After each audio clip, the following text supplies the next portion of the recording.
Bertemu kembali. Saudara, fenomena cuaca panas dan kering akibat gelombang haba serta fenomena El Nino kini masih berterusan dan mengakibatkan meningkatnya kes-kes strok haba dan dehidrasi. Bagaimana untuk kita berdepan dengan situasi seperti ini dan apa mungkin perkara-perkara yang perlu diberi perhatian dalam keadaan cuaca panas ini. Jadi bersama kami di studio pada hari ini iaitu Dr. Ahmad Tajuddin bin Muhammad Noor, Ketua Jabatan dan Pakar Perunding Kecemasan Hospital Tengku Ampuan Rahimah, Kelang. Assalamualaikum, Doktor. Waalaikumsalam. Terima kasih kerana sudi bersama Nasional 1 ini bagi membincangkan keadaan fenomena cuaca panas yang sedang melanda di negara kita pada ketika ini dan kita pun tak tahu bila ia akan berakhir. Jadi akibat cuaca panas ataupun kes-kes strok haba ini sendiri, bagi doktor sendiri, ada tak statistik yang menunjukkan ia meningkat ataupun telah menurun berbanding sebelumnya? Ya. Kita telah diberi makluman dan juga peringatan daripada pelbagai kementerian, termasuk Kementerian Kesihatan sendiri pada seawal Januari 2016 untuk berjaga-jaga menghadapi musim panas terik dan kemungkinan cuaca ekstrim. Dan susulan kepada peringatan tersebut, dalam sekitar bulan Mac, Kementerian Kesihatan sendiri telah meminta jabatan-jabatan kecemasan di hospital-hospital Kementerian Kesihatan Malaysia untuk memantau keadaan sebab dilihat trend suhu semakin meningkat.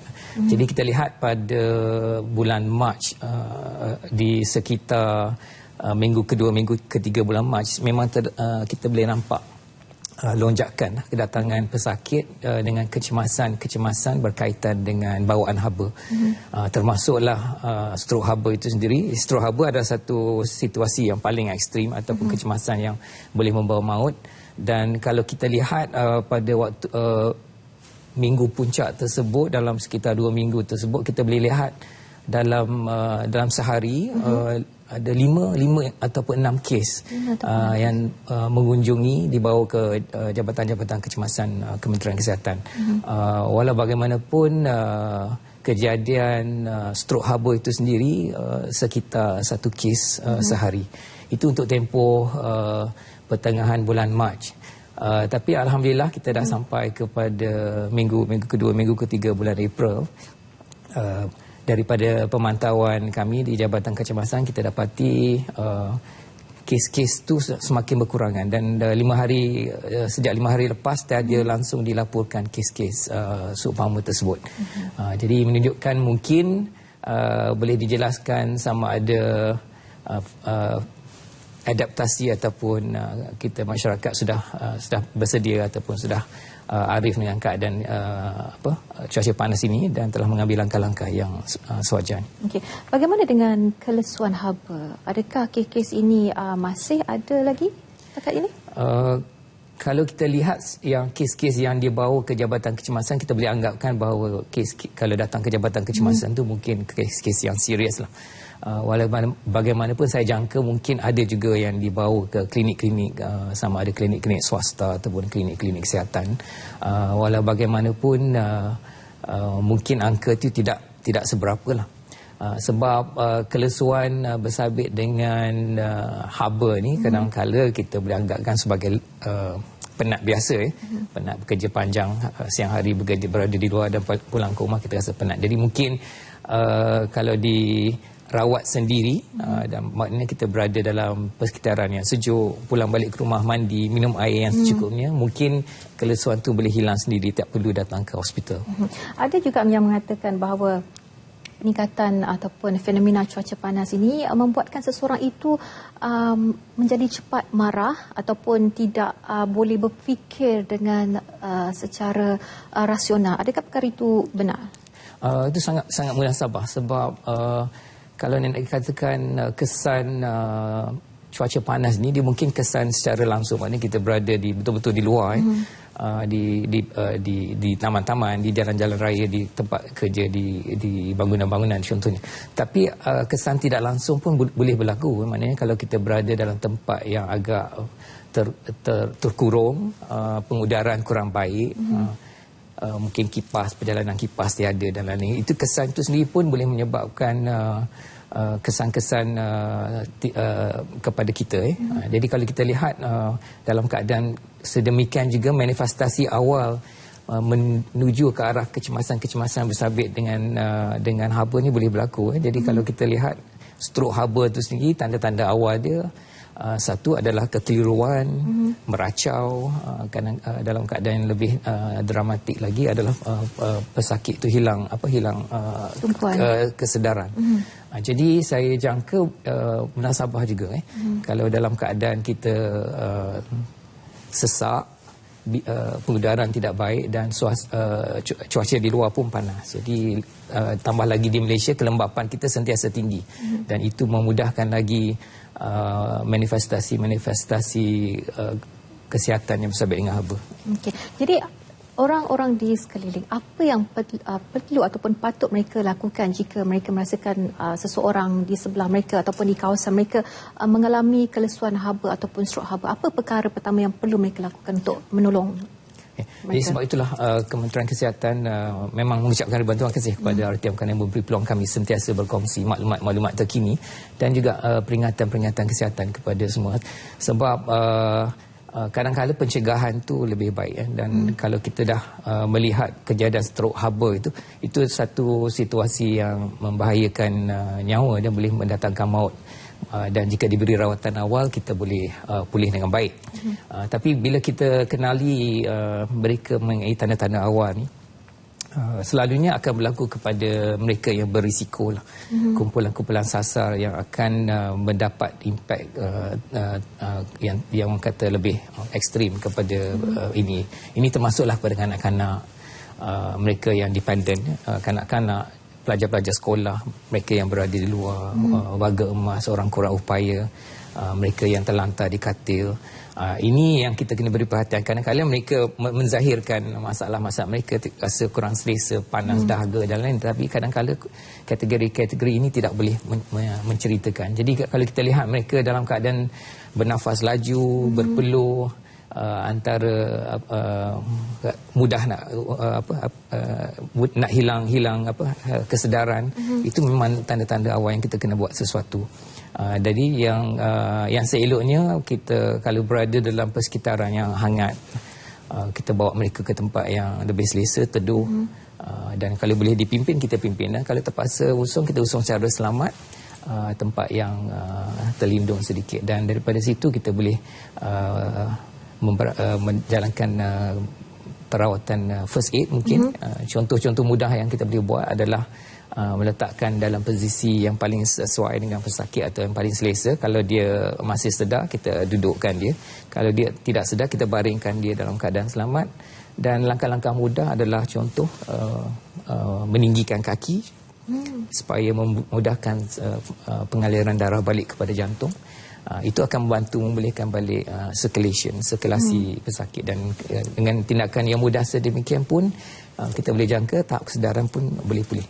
Langkah-langkah lain menjurus kepada mengurangkan suhu badan mangsa adalah paling mudah adalah untuk melonggarkan pakaian. Dan kalau kita ada minuman air, kalau mangsa masih boleh minum, kita galakkan pengambilan air, sama ada air sejuk, air kosong. Yang tereloknya air sejuk lah, sebab kejadian sudah berlaku. Kalau tidak sedar, itu agak bahaya nak bagi minum. Langkah-langkah lain yang kita boleh buat, kita letakkan tuala lembap, pack air batu, kita letak di celah axilla ataupun armpit kita, ketiak kita, celah leher. Ini tempat saluran-saluran darah yang besar. Dengan meletakkan pack air, kain-kain lembap, boleh dengan cepat menyejukkan badan. Kipas adalah satu boleh digunakan, tapi dengan syarat kita suhu di luar tu tidak terlalu panas. Kalau suhu terlalu panas, menggunakan kipas pun tidak boleh membantu. Dan kita lembapkan juga badan mangsa dengan renjisan air. Okey. Jadi itu kalau kita lihat dari orang dewasa. Bagaimana dengan kanak-kanak dan bayi setakat ini yang mungkin ada pergi ke hospital Tengku Puan Rahimah? Banyak tak kes yang diterima? Inilah yang kita perlukan, para ibu bapa supaya sensitif dan dapat menilai sendiri ketahanan anak-anak kecil atau bayi kita sebab kita akan lebih peka kalau kita tinggalkan tanggungjawab ini sepenuhnya kepada mereka yang lain. Mungkin bagi mereka tangisan itu tangisan biasa tapi kalau kita dalam keadaan kita membawa kanak-kanak di luar dan kalau kita lihat mereka tu kanak-kanak berpeluh kurang berbanding dengan dewasa. Jadi kita tak nampak sangat mereka berpeluh. Dewasa kita boleh nampak baju dia lembap dan lain-lain tapi kanak-kanak dan lain. Jadi kita kena peka dan mengambil tindakan-tindakan yang awal lah. Kalau boleh elakkan terus kalau tapi susah juga nak kalau tidak berada di luar. Cuma kita pastikan pakaian nipis, pakai topi, pakai cover kepada kerusi troli kanak-kanak. Dan pastikan pengambilan susu, pengambilan air itu sentiasa berterusan. Dan satu cara lagi mungkin kalau ibu bapa ini memang daripada pengalaman kita sebagai ibu bapa kita tahu mungkin kanak-kanak ni dalam 2 jam 3 jam sekali pampers dia akan basah sebab dia kencing. Jadi kalau itu tidak berlaku berjaga-jaga. Mungkin ini menunjukkan kanak-kanak tu perlu pengambilan tambahan air. Jadi itu kalau terjadi mungkin kanak-kanak mungkin dalam usia dalam 2-3 tahun, bagaimana dengan bayi itu sendiri? Sekiranya kita dapati macam bayi itu agak mungkin mereka menghadapi penyakit eczema, penyakit kulit yang mungkin tak tahan panas. Jadi apa perkara yang perlu dilakukan oleh ibu bapa? Saya ingat kita kena sentiasa peka lah mula-mula sekali peka dan jangan teragak-agak kalau nak lapkan badan secara orang kata sponging yang nipis secara berterusan kita patut buat dan kita jangan tunggu biasanya kita nak mandikan kanak-kanak ada waktu-waktu dia.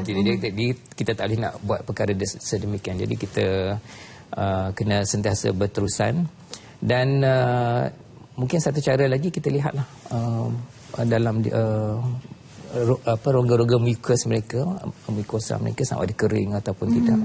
Dan kesihatan biasa mereka lah. Kalau dia meringik tu berjaga-jagalah. Itu mungkin cara bayi nak menyampaikan bahawa dia tak selesa dan buat sesuatu. Jadi di Hospital Tengku Ampuan Rahimah sendiri, adakah doktor menerima kes-kes yang melibatkan bayi ataupun kanak-kanak? Setakat ni jika ada berapa ramai dan disebabkan apa? Setakat ni kalau mengikut apa yang kami perhatikan kanak-kanak tak ada. Yang ada kita melihat kalau ada 1-2 kes yang kita memberi diagnosa awal sebagai stroke harbor itu kebanyakannya adalah dewasa. Ini pun mereka yang dewasa yang sihat tetapi masih menjalankan aktiviti fizikal di luar. Kita ada satu mangsa yang masih menjalankan dipanggil jungle trekking jungle trekking. Jadi mungkin bekalan air tak mencukupi dan kita tahu cuaca tropika ni dalam suasana hutan tu memang kita akan hilang air dengan cepat ni. Kadang-kadang kita boleh tanpa sedar dengan peluh saja kita boleh hilang air sampai 2 liter. Dan kalau kita bekalan air kita tak mencukupi dan kita tak merancang, mungkin itu yang menyebabkan penyakit ataupun keadaan stroke harbor itu berlaku. Jadi mangsa itu dibawa dalam keadaan stroke harbor dan kita telah memberi rawatan awal di Jabatan Kecemasan disambung dengan rawatan di unit rawatan rapi. Alhamdulillah dalam masa 3-4 hari pulih. Baik, mungkin sedikit nasihat doktor kepada masyarakat di luar sana yang mungkin tidak mengambil perkara ni agak remeh tentang fenomena cuaca panas ataupun fenomena El Nino. Sedikit nasihat pada doktor.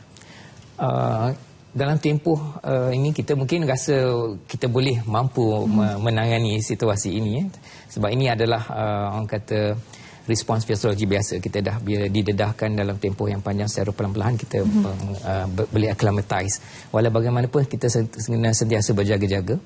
Dan ini terutama sekali kepada mereka yang memerlukan perhatian kita. Saya rasa kalau kita sendiri dah acclimatize, kita akan tahu apa yang patut dibuat.